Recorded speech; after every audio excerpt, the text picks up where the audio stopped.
नमस्कार दोस्तों, हमारी आज की कहानी है माँ के बारे में। बेटी की बात सुनकर सभी रो पड़े। कहानी पसंद आए तो चैनल को सब्सक्राइब जरूर करना।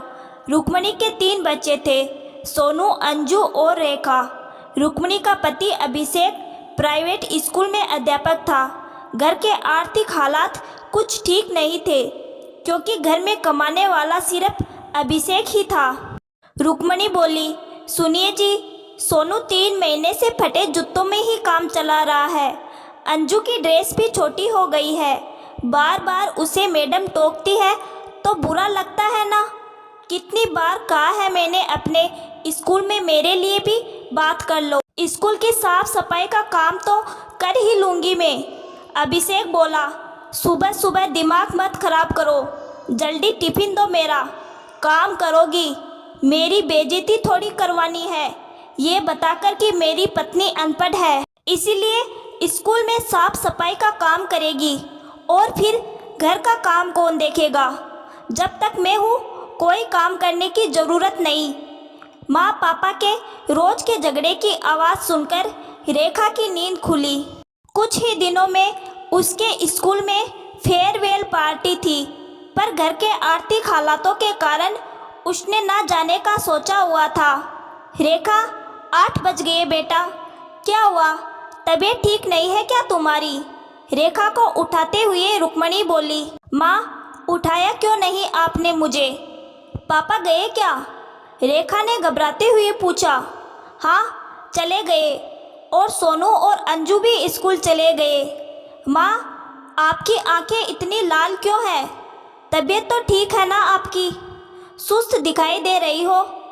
बस रात को ठीक से नींद नहीं आ पाई, और कुछ नहीं।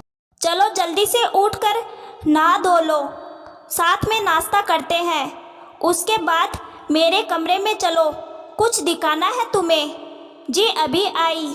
कमरे में ले जाकर माँ ने रेखा को एक साड़ी दिखाते हुए कहा, बेटा देखो, यह साड़ी तुम्हारी फेयरवेल पार्टी के लिए ठीक रहेगी ना? यह तुम्हारी मौसी की लड़की की शादी में मिली थी। मैं इसे पहनती नहीं, लेकिन तुम इसे पहनना, यह तुम्हारे लिए बिल्कुल सही रहेगी। और यह देखो, कान में पहनने के लिए मैंने तुम्हारे लिए। माँ, यह इयररिंग्स कहाँ से आए? बेटा, ये मैंने तुम्हारे लिए खुद बनाए हैं। याद है ना, उस दिन टीवी पर दिखा रहे थे कि मोतियों और तारों से हम कैसे खूबसूरत गहने बना सकते हैं। तो बस मैंने, पता नहीं तुम्हें यह पसंद भी आएगा या नहीं। पसंद क्यों नहीं आएगा?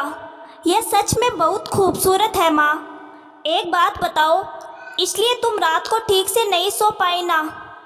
तभी तुम्हारी आंखें लाल है। आपने मेरे लिए इतना किया, यह भी बहुत है। मैं तो इतना भी नहीं कर सकती। करना तो क्या, सोच भी नहीं सकती।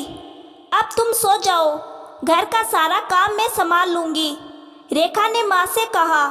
अगले दिन फेयरवेल पार्टी में जाने के लिए माँ ने अपने हाथों से रेखा को तैयार किया और जाते जाते एक काला टीका भी लगा दिया गाल पर, ताकि किसी की नज़र न लगे उनकी बेटी को। स्कूल के गेट में अंदर एंट्री करती हुई रेखा को बहुत प्यारे प्यारे कॉम्प्लीमेंट्स मिलने लगे तो उसके अंदर और उत्साह आ गया, और पार्टी में सहेलियों के साथ उसने खूब मस्ती की। सारी सहेलियां, सारी टीचर्स बस यही पूछ रहे थे, रेखा कहाँ से ऑर्डर किए हैं यह इयररिंग्स? हमें भी बताना, हमारे लिए भी मंगवा देना। अब बारी I miss beauty with brain competition की, तो प्रिंसिपल मैम ने उससे सवाल किया, बेटा आपकी नज़र में मिस ब्यूटी विथ ब्रेन का खिताब किसको मिलना चाहिए? तो रेखा का जवाब था, यह मैं कैसे बताऊं? आपकी नज़र में जो अच्छा होगा आप उसे यह खिताब दीजिए।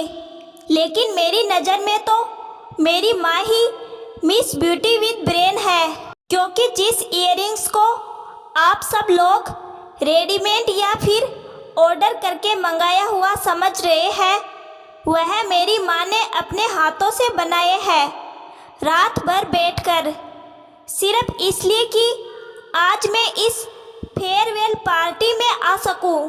हालांकि मेरी माँ पढ़ी लिखी नहीं है, लेकिन वह यह चाहती थी जो सब उन्होंने नहीं देखा वह सब उनकी बेटी देख सके, और आज मैं यहाँ आ सकी, इसका सारा श्रेय मेरी माँ को ही जाता है। आपकी माँ अपनी तरफ से पूरी कोशिश करती है कि वह आपको बेस्ट दे सके। हम नहीं समझ पाते। रेखा ने चारों ओर आंखें घुमाकर देखा तो सबकी आंखों में आंसू थे। कंपटीशन की विजेता रेखा को घोषित किया गया और घर आकर उसने अपनी माँ के सर पर ताज रखते हुए कहा, थैंक यू माँ, अगर तुम ना होती तो मैं फेयरवेल पार्टी में कभी नहीं जा पाती। यह कहकर वह माँ के सीने से लग गई।